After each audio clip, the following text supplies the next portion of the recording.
Saya kira acara malam hari ini nggak jadi dilaksanakan.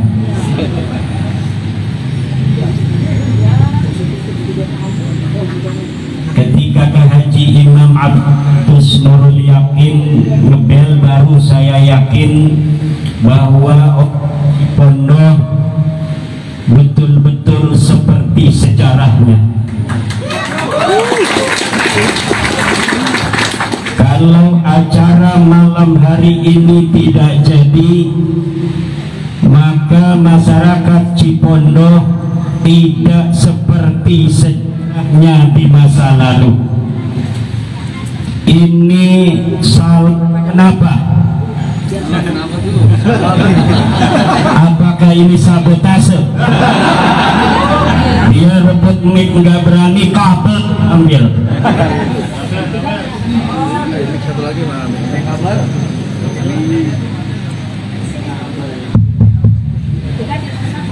Terus gimana? Ngomong kedengarannya nggak teratur begitu. Gimana? Udah siap nih?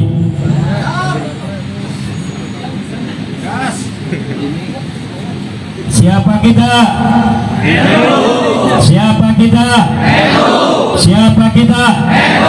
NKRI, Pancasila, Nusantara, Salon. Lanjutkan. Sudah nih. Apa sejarah orang Cipondoh? Sejarah yang penuh perjuangan, kepahlawanan, dan pantang menyerah. Ini saudara, Cipondoh ini bukan sembarangan direbut dengan darah.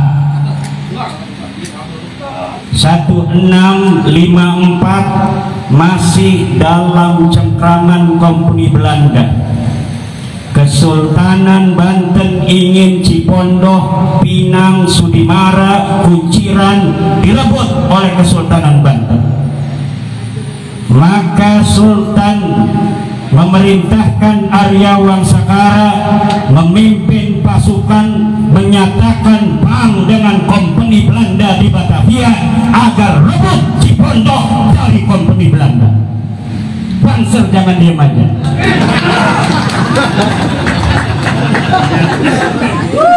Maka terjadilah peperangan antara Kesultanan Banten dan Kompeni Belanda tahun 1654, dipimpin oleh Arya Wangsakara dan seluruh pasukan Kesultanan Banten. Akhirnya Cipondoh, Pinang, Sudimara, Kunciran berhasil direbut oleh Kesultanan Banten, saudara. Tepuk tangan Banten. Tenang aja, nggak ada berani yang kesini. Makanya wajar kalau orang-orang Cipondoh kemudian banyak muncul pahlawan-pahlawan. Tahun 1750 Kesultanan Banten dikudeta oleh seorang perempuan yang mengaku sebagai keturunan Rasulullah. Namanya Ratu Syarifah Fatimah. Wanita cantik dihadiahkan kepada Sultan untuk menjadi salah satu istri Sultan Zainul Arifin. Walaupun Sultan Banten ahli tapa, ahli tasawuf, kalau melihat cewek cantik ya sama saja. Akhirnya wanita Arab ini diambil oleh Sultan Zainul Arifin sebagai salah satu istri Sultan. Namun apa yang terjadi, saudara? Ternyata dia mempunyai agenda untuk menguasai Kesultanan Banten dengan Belanda. Sultan diracun, cuma hijib ripakinya kuat, tidak mati. Tapi Sultan kemudian sakit, sabotase. Sultan sakit, kekuasaan Banten dikuasai. Siapa yang marah? Orang Cipondo. Siapa namanya? Kiai Tapa. Kiai Tapa orang Cipondo, sekarang masuknya Pinang. Dulu Cipondo, Pinang itu anak buah Cipondo. Pemekaran dia dari Cipondo, betul nggak? Jangan macam-macam orang Pinang sama orang Cipondo. Kang Apipi, jangan macam-macam sama Cipondo nih. Maka Kiai Tapa rapat di Gunung Munara Bogor, undang seluruh keturunan Sultan Banten dan Sultan Cirebon yang belum dikuasai oleh Belanda. Tidak bisa dibiarkan orang asing menguasai Kesultanan Banten. Berkumpullah di Gunung Munara Kiai Tapa, Tubagus Buang, Tubagus Akhir dari Tanara, dan beberapa orang-orang pentolan yang siap menyerang Kesultanan Banten yang telah dikuasai Belanda. Siapa panglimanya? Dua panglima besar Banten, Tubagus Buang dan Kiai Tapa, asli orang Cipondo. Kalau ente pengen tahu Banten, maka terjadilah musim berang peting berang. Apa itu istilahnya? Pokoknya istilahnya malam gelap siang gelap. Kenapa? Karena Belanda membuat peraturan seluruh Batavia yang dikuasainya, juga Tangerang, tidak boleh ada orang yang keluar dari rumah membantu perjuangan Kiai Tapa dan Tubagus Buang. Karawaci diobrak-abrik oleh Belanda. Kenapa? Karena ada santri Karawaci yang bernama Edor Dilaga yang ikut dalam pemberontakan melawan Ratu Syarifah Fatimah dan Belanda. Siapa pengasuhnya di Karawacai itu? Pengasuhnya adalah Raden Sera, asli orang Tangerang. Diajari ilmu agama, diajari ilmu pencak, diajari ilmu kanuragan. Maka santri-santri menjelma bukan hanya sebagai orang yang faqih dalam agama, tetapi orang yang siap berjuang mempertahankan bangsa dan negara. Akhirnya perjuangan Kiai Tapa dan Tubagus Buang berhasil. Ada nggak yang ada kabelnya?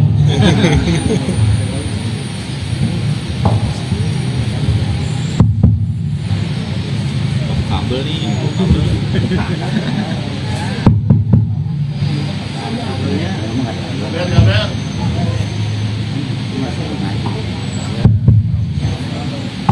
Akhirnya pasukan Kiai Tapa dan pasukan Tubagus Buang dapat menekan Belanda, dan akhirnya Syarifah Fatimah dan seluruh begundal-begundalnya diusir dari bumi Banten ini. Itu dulu. Maka terus orang-orang Cipondo terkenal orang yang pemberani. Digondrong, ada mat hitam, rambutnya gondrong. Tadi saya lihat dia hadir di sini. Ada duduk dekat saya. Digondrong dari gondrong. Bukan macam-macam orang gondrong. Emang jawara-jawara teri tidak, saudara. Sejarah membuktikan Kesultanan Banten yang begitu besar tidak bisa dipisahkan dari perjuangan orang-orang Cipondo. Dan ini yang harus diketahui oleh anak-anak muda Cipondo. Jangan cuma baca WA dan Facebook, baca buku-buku sejarah Kesultanan Banten dan kearyaan Tangerang agar kita melek tentang sejarah.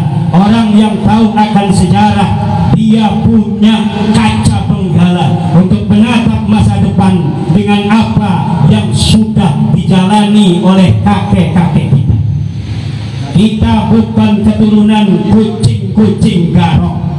Kita adalah keturunan leluhur-leluhur kita orang Cipondo, orang Tangerang, orang Banten yang bukan hanya bisa teriak-teriak di atas mobil komando, tapi kita terjun di lapangan di medan perang hanya untuk Cipondo aja ratusan nyawa melayang. Hanya untuk merebut Cipondo dari company ratusan nyawa melayang. Tahun 1682 Raden Yudanegara dan Raden Raksanegara, putra daripada Arya Wangsakara pendiri Tangerang, melawan kompeni Belanda yang telah mengadu domba Kesultanan Banten. Sultan Haji anak Sultan Agung Tirtayasa dirayu oleh Belanda, dibohongi oleh Belanda, karena saat itu Sultan Agung Tirtayasa sedang perang melawan Batavia Company. Lalu company mengutus seorang utusan ke Banten, di mana Sultan Haji tidak diajak perang. Yang diajak perang adalah anak Sultan Agung Tirtayasa yang dari Kalipasir, namanya Raden Purbaya. Ibunya Raden Urian Nagara, istri daripada Sultan Agung Tirtayasa. Dia yang diajak perang di medan perang. Kata Belanda, hei Sultan Haji, ente gak bakal dijadiin raja. Kenapa? Karena syarat seorang raja kalau lagi perang maka dia akan dibawa oleh ayahnya ke medan perang. Sedangkan engkau suruh jaga keraton, itu tandanya kamu tidak akan diangkat sebagai sultan. Hasutan Belanda ini masuk ke otak daripada Sultan Haji. Akhirnya Sultan Haji betul-betul terprovokasi oleh Belanda, menyusun kekuatan melawan ayahnya sendiri. Sultan Agung Tirtayasa ditinggalkan oleh para ulama. Banyak sekali para ulama yang meninggalkan Sultan Agung Tirtayasa. Kenapa? Karena Belanda cerdas. Orang Banten paling pakemnya agama. Maka Sultan Haji diberikan sebuah metode untuk mencari dukungan masyarakat Banten, yaitu dengan isu agama. Apa isu agamanya? Bahwa akan diterapkan syariat Islam di Kesultanan Banten. Dia mulai dari istrinya. Sultan Haji istrinya suruh pakai kerudung, kemudian pakai cadar. Seluruh pasukan-pasukan yang dulu menjaga keraton Keputren diusir, semuanya diganti oleh pendekar-pendekar wanita, karena tidak boleh ikhtilat antara laki-laki dan perempuan. Kemudian ada isu bahwa Sultan Agung Tirtayasa tidak syar'i karena istrinya masih pakai keben. Istrinya masih pakai keben, ya orang dulu pakai gitu semua. Istri-istri raja pakai keben, kemudian pakai selendang batik. Ulama-ulama banyak yang terperdaya, tapi orang Pondok, orang-orang Cisadane, orang-orang Laut sampai Tanara dan Pontang masih tetap setia kepada Kesultanan Banten di bawah Sultan Agung Tirtayasa. Akhirnya terjadi peperangan satu persatu karena memang adu dombanya luar biasa. Para kesatria Banten wafat, Yudanegara wafat di Sangiang, wafat di Sepatan, dikuburkan di Sangiang. Raksanegara sampai harus mengungsi ke Kerawang. Adiknya yang di Tanara, Raden Wiranegara, mati syahid bersama putra Sultan Agung Tirtayasa, namanya Pangeran Ingayuda Singalaras, bukan Sunyararas, Singalaras. Pangeran Kulon mati. Sultan Agung Tirtayasa berhasil diselamatkan oleh orang-orang Paridan. Akhirnya menyelinap dan disembunyikan di sebuah tempat selama 3 bulan sebelum mengungsi ke Jasingan. Ini adalah sejarah perjuangan leluhur-leluhur kita di dalam mempertahankan tanah airnya yang ketika itu masih menjadi nama Kesultanan Banten yang sekarang adalah Negara Kesatuan Republik Indonesia.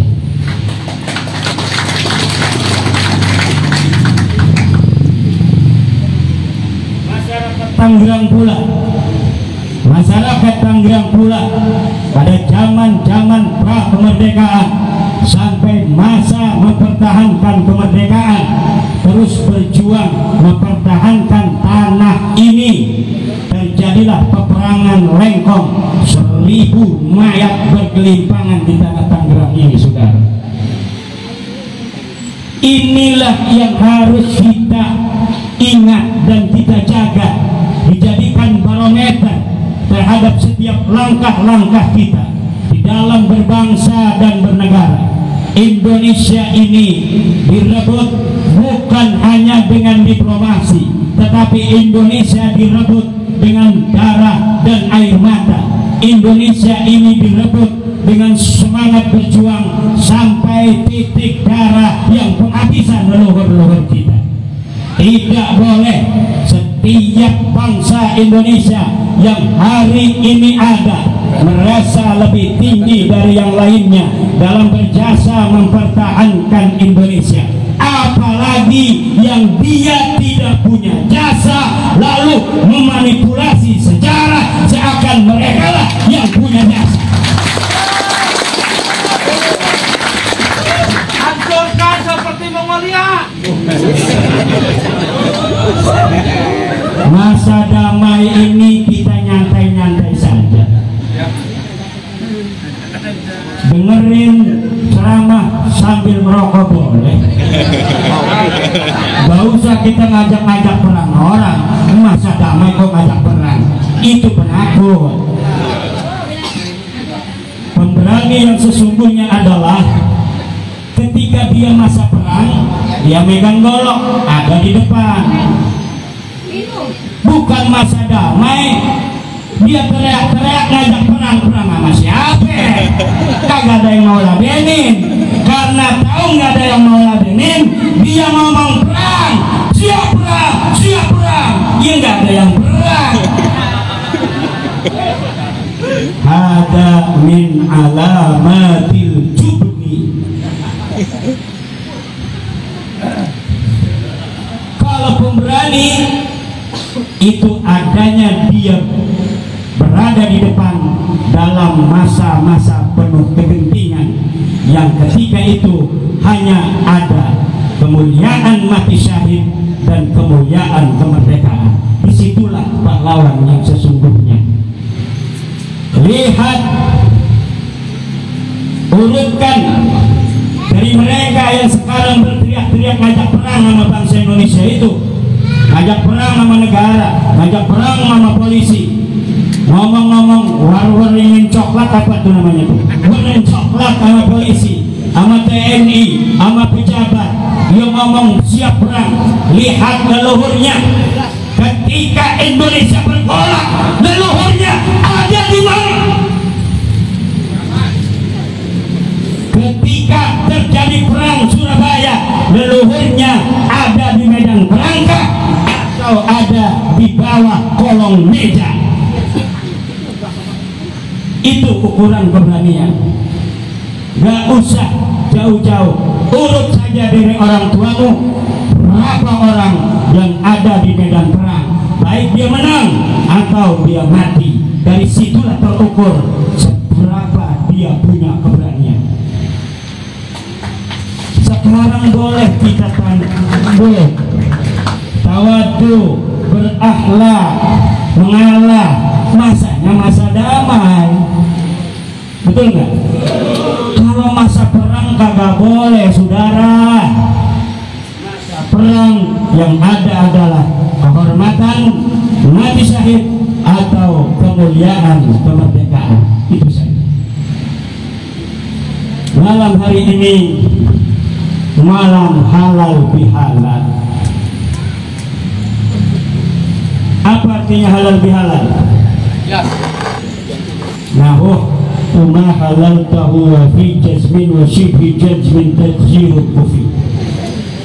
Silaturahmi, halal bihalal itu silatur man sarrahu ayyumaddalahu fi rizqihi ayyumaddalahu fi umrihi wa yuwassa'alahu fi rizqihi wa yudfa'a anhu mitata su'i falyanbah wal yasir rahimah. Siapa orang yang mau umurnya panjang, siapa orang yang mau rizkinya banyak, siapa orang yang gak mau mati jelek, dua syaratnya, wal yattaqillah, takwa kepada Allah, wal yashir rahimah, dan hendaklah banyak silaturahmi. Ini silaturahmi. Takwanya kita sholat sendirian, malam-malam nangis. Kalau lagi jadi jemaah imam tarawih jangan nangis, jangan bacanya kayak sholat bener. Ini tarawih kayak sholat bener. Emang bener bukan sholat? Iya sholat, tapi sholat sunnah. Jangan tarawih bacanya Rabbana la tu'akhidna. Dia nangis, makmum nangis. Makmum nangis kelamaan. Ngapain nangis-nangis kita sholat tarawih? Biasa aja sholat tarawih cepat beneran, kagak lambat kagak. Itu takwa kepada Allah. Malam-malam nangis. Wal yasir rahimah, kita hablum minan nas. Kalau falyattaqillah adalah hablum minallah, kalau fal yasir rahimah adalah hablum minan nas. Orang Yahudi, tahu orang Yahudi? Orang Yahudi itu di mana-mana dia akan dapat kehinaan. Turibat alaihimul dhillah aynama suqifu illa bihablim minallah wa hablim minan nas. Orang Yahudi akan senantiasa dapat kehinaan kecuali dengan hablim minallah, bayar jizyah, bertakwa kepada Allah, wa hablim minan nas, silaturahmi dengan manusia agar ada yang menjamin keamanannya.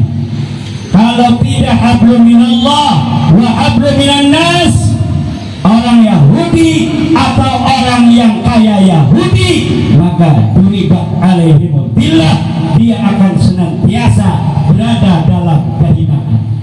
Kenapa orang Yahudi bisa hina-hina dari zaman dulu sampai sekarang? Pertama, at-tafahur bil ansab.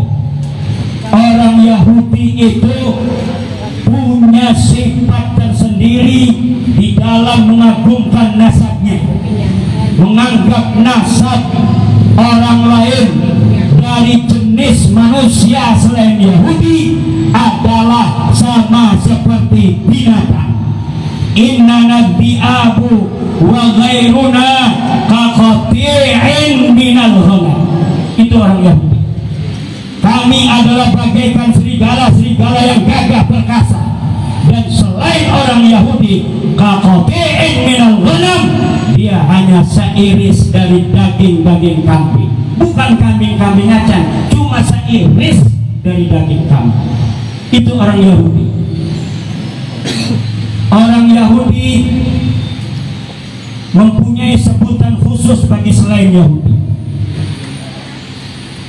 Orang-orang yang tafahur bil ansab akan senantiasa mempunyai panggilan khusus untuk dirinya dan panggilan khusus untuk orang lain. Itu ciri-ciri orang yang angkuh di atas muka bumi ini. Orang-orang Yahudi memanggil orang selain Yahudi dengan sebutan ummi. Apa sebutannya? Nabi Muhammad itu Nabiul Ummi, Nabi yang bukan Yahudi. Itu mibabit tajarus, mibabit tajawuz Allah mengatakan Nabiul Ummi karena orang Yahudi menyebut Nabi Muhammad sebagai Ummi, artinya bukan Yahudi. Jadi kalau orang Yahudi ngomong, itu orang Ummi, maksudnya itu bukan orang mulia. Orang-orang yang mengikuti orang-orang Yahudi di zaman ini karena menganggap nasab mereka lebih mulia dari orang lain akan senantiasa mempunyai sebutan untuk orang yang selain darah dan keturunannya. Itu ciri-ciri akhlak Yahudi.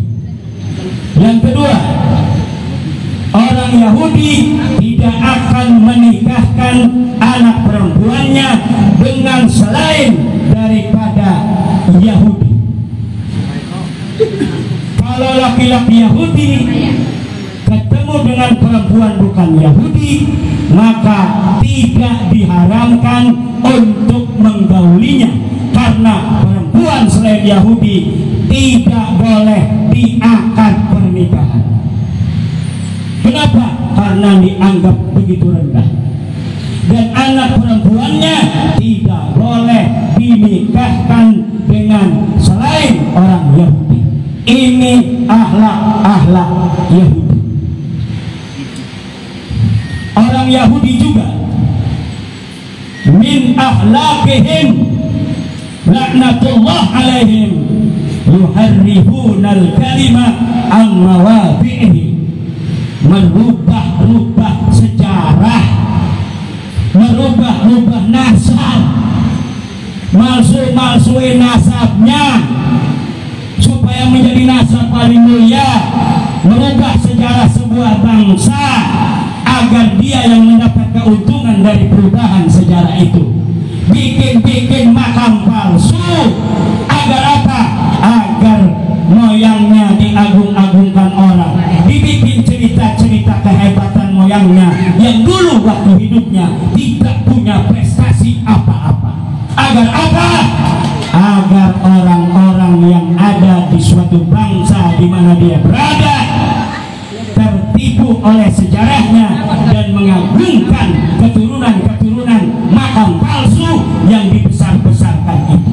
Dan ini tidak boleh terjadi di tanggal ini. Daripada kita ngebangun makam-makam orang syekh-syekh nggak jelas, cari makam Jawara Gondrong itu tuh, kimat hitam itu, cari tuh, bicara Allahumma firlahu warhamhu wa'afloh. Daripada kita nggak jelas, ya itu apa, cari makamnya, jarahin itu asli tertulis dalam sejarah perjuangannya. Jangan-jangan orang-orang Gondrong juga kagak ada yang pernah baca kalau di Gondrong ada pahlawan yang banyak. Bacanya yang dari YouTube aja, wali bisa terbang ketemu Rasulullah, kalau lagi marhaba melihat Rasulullah, bohong semua, tidak bisa diverifikasi oleh apapun, tidak bisa diverifikasi oleh Google Map. Betul tidak? Dari sini dia bermain di ruang-ruang yang tidak bisa diverifikasi, sudah. Ruang-ruang yang tidak bisa diverifikasi, di situ dia bermain untuk menipu umat. Di hal-hal yang verifikatif, ilmu pengetahuan itu bisa diverifikasi. Orang aku pintar ilmu nahu, suruh baca kitab aja, bener nggak dia pintar ilmu nahu? Nggak bakal tuh berani. Kalau orang mengaku ilmu fikih, suruh ngitung faraid aja, itu verifikatif. Tapi kalau ketemu Rasulullah dalam mimpi, siapa yang bisa masuk ke mimpi dia? Kalau dia berbohong, siapa yang tahu kalau dia sedang berbohong? Jalan-jalan ke Aras, jalan-jalan ke Mi'raj, bertemu dengan nabi-nabi seperti Nabi Muhammad ketika Isra Mi'raj, saudara-saudara. Kita harus hati-hati sekarang. Halu-halu demikian masuk ke otak-otak manusia. Ulama-ulama yang faqih, ulama-ulama yang alim ditinggalkan. Kenapa? Karena dia tidak berani berbohong. Dan kalau dia benar-benar pemimpin Rasul, dia sembunyikan bahkan dari istrinya sendiri dan dari otaknya. Hanya hati yang merasakan, otaknya saja tidak mau untuk dikasih tahu bahwa dia telah bermimpi bersama Rasulullah. Itu ulama-ulama kita. Sedikit-sedikit bermimpi bersama Rasul. Ada teman saya bermimpi bertemu Rasul, salam kepadaku, jangan merokok karena aku tidak suka orang merokok. Dia pecah. Itu perawinya si kok apa makhluk, si kok apa mungkar. Tapi dia yakini aja karena itu bisa diceritakan pada orang-orang banyak. Bisa untuk mencari pengikut-pengikut yang bodoh-bodoh, dan ini sudah tidak bisa dibiarkan, saudara. Semenanglah. Ini Kiai Mahrus bisa jadi sudah bertemu dengan Rasulullah, tapi dia tidak mau mengatakannya. Betul ya? Bisa jadi. Kalau ditanya sekarang, enggak bakal ngaku. Kiai kita begitu, saudara. Dapat ahwal dari Allah. Ahwal itu akan bekerja dalam hati apabila belum dikatakan.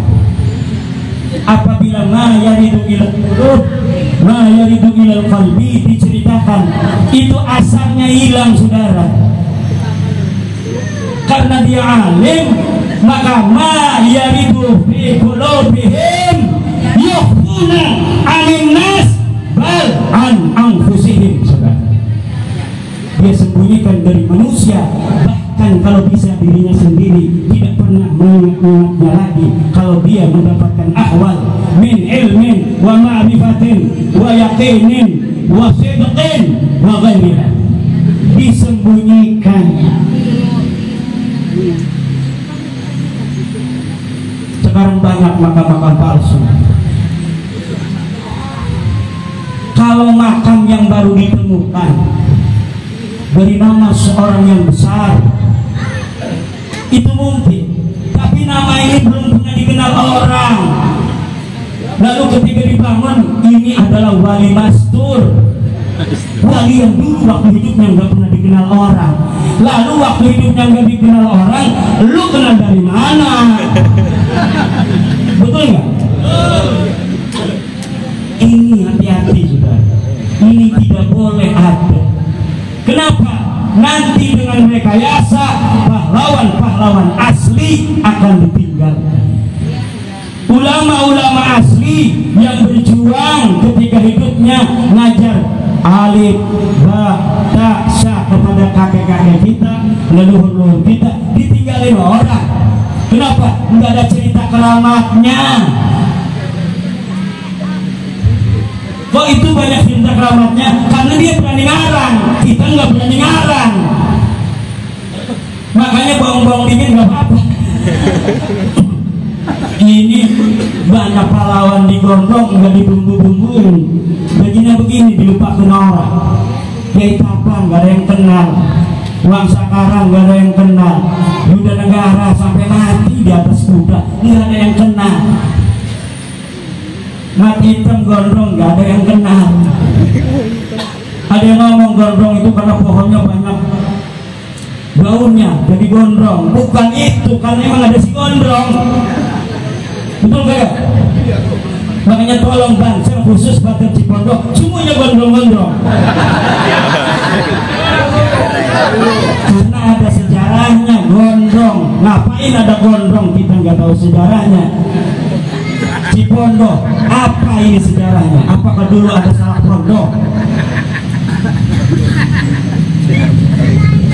Mini pondok ini, walaupun orangnya hebat-hebat, tetap manggil orang Gresik harus kakang.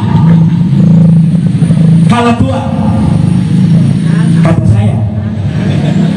Kenapa? Karena Wang Sakara punya istri di pondok ini, istri ketiga. Istri keduanya dari Gresik. Maka orang Cipondo manggil orang Kresek Kakanda. Kayak mulia di mana mulia di? Dimanggil sama saya Kakanda, kalah tua dia. Tuh sampai pakai masker begitu. Istri pertamanya Wang Sakara orang mana? Orang Lengkong, tapi keturunannya banyak di Kalipasir. Walaupun istri pertama tetap manggil orang Kresek Kakanda. Kenapa? Karena walau istri pertama, tetapi yang lahir pertama anak Wang Sakara, anak dari Kresek. Makanya disebut itu istri Lengkong namanya Nyai Nur Malang, disebutnya Siti Saroh.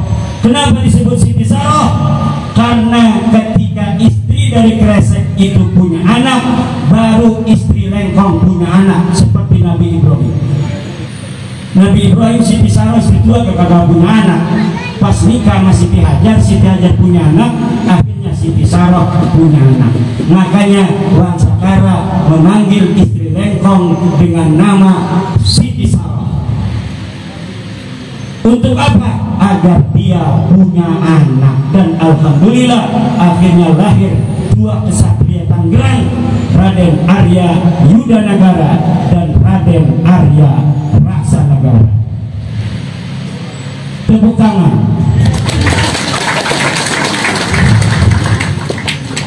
Jadi biasain manggil saya Kakanda. Ini Kakanda mau datang ditolak. Gimana ceritanya? Kakanda mau datang ditolak. Kagak tahu cerita tuh orang, kagak tahu sejarah namanya. Betul kagak? Kakanda mau datang ditolak. Kagak boleh ceramah di sini, katanya pemecah belah umat. Allahu Akbar. Allah. Ini jangan-jangan ini dia keluar begini kan, ngapain ini? Coba masuk ke juri.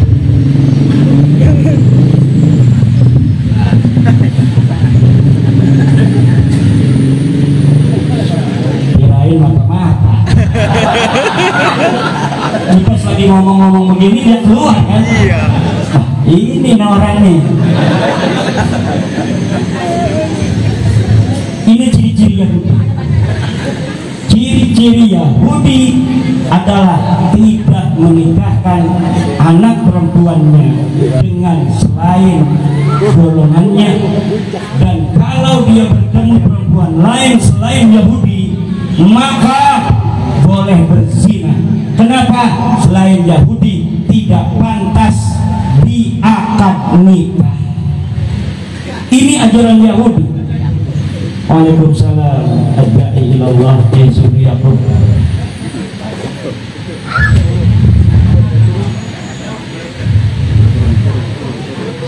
Kiai sini Kiai, sini Kiai.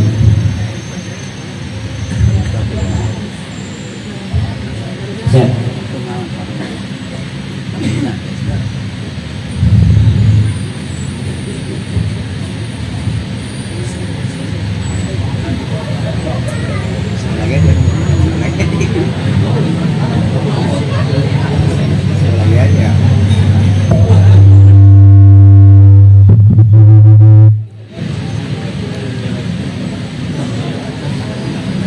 Yang ketiga, ciri-ciri Yahudi, yuharrifuna al-kalima an mawadhi'ih, yang tadi saya terangkan, merubah-rubah sejarah, merubah-rubah nasab, merubah-rubah makam. Kadang-kadang makam udah ada namanya, disebut di Jambrong. Datang dia, ini bukan di Jambrong, ini Syekh Anu bin Anu bin Anu bin Anu bin Anu, disebutin keturunan dia, padahal dia pahlawan asli dari sini, tapi kemudian dirubah untuk apa? Agar yang seakan-akan berperan di dalam kemerdekaan, jasa-jasa masa lalu adalah dari kelompoknya saja, dan ini tidak boleh terjadi. Sudah saatnya kita bergerak. Sudah saatnya kita bergerak. Jangan diam aja, bergerak. Ini ngapain banser diam begini? Harusnya sambil gerak-gerak begini. Tadi kata kiai kita taharraku wa inna fil harakati barakah. Bergeraklah karena di dalam bergerak itu di situ ada barokah. Bergerak itu perlu energi, kadang perlu modal juga, tapi jangan khawatir. Yai Ridwan Abdullah, pendiri NU, mengatakan mengurus NU jangan takut tidak makan. Kalau sampai kalian mengurus NU, berorganisasi di NU, bekerja untuk kebesaran NU dan umat Islam, lalu kalian tidak makan, silakan tagih aku kalau aku masih hidup. Kalau aku sudah mati, datangi nisanku, tagih di nisanku. Ini adalah ucapan seorang kekasih Allah yang yakin akan keberkahan daripada Nahdlatul Ulama. Kata Mbah Hasyim Asy'ari, siapa yang ngurus NU, dia akan aku anggap sebagai santriku.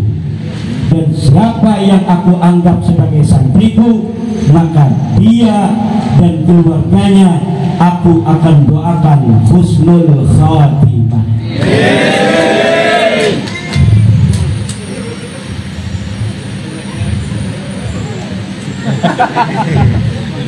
Rasanya kiai cukup sekian dari saya. Ini suara sudah habis rasanya. Mudah-mudahan barokah. MWC NU Cipondo akan terus bergerak melahirkan kader-kader NU yang militan dan menciptakan kemaslahatan untuk warga Cipondo, baik warga NU maupun yang lainnya. Dan terutama saya pesan, kita hidup di Indonesia ini dalam keberagaman yang nyata.